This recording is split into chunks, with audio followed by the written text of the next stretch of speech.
We are now halfway of 2023, and if you wanted to start a online business in 2023, or it's in your vision board of starting an online business, this video is for you. I want you to watch this whole video because in this video I'm going to share with you how you can simply start your online business with $0, with no investment. You don't need a big capital.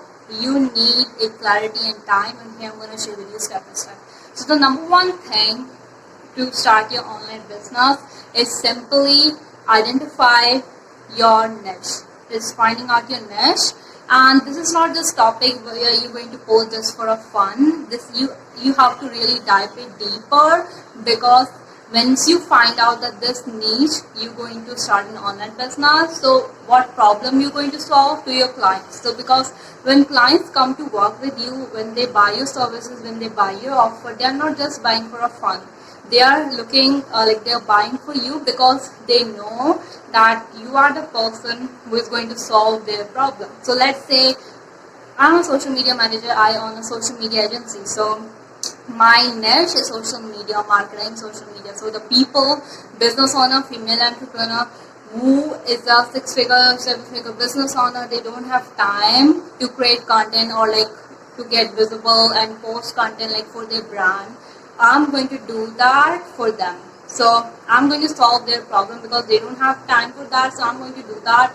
Whole they're building their brand authority, visibility on social media, on autopilot. This problem I'm going to solve. So I want you to clear that. It's super simple. Once you did that, this is the step one.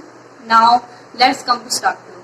So once you identify this is your ideal like niche, and this is your ideal clients that you're going to help people.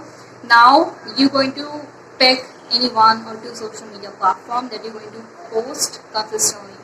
Any one or two social media. There are so many social media platforms, and the number one mistake like mostly people make, they think that I have to be on everywhere on all social media platforms. But as a starting, you don't need to do that. Just master or just pick one or two platform and be consistent in there. That's mistake I did that, because as a business owner you are posting content, you're creating content, and you're doing this work, you're doing your own business, your client's business, you're helping, you're doing that. It's like totally like scattered, and you're not able to be consistent on all social media. So get started, just pick one or two social media platform and post content about your niche, about your ideal client, how you're going to help them, why you are the only person to build, why people will work with you, like building their authority.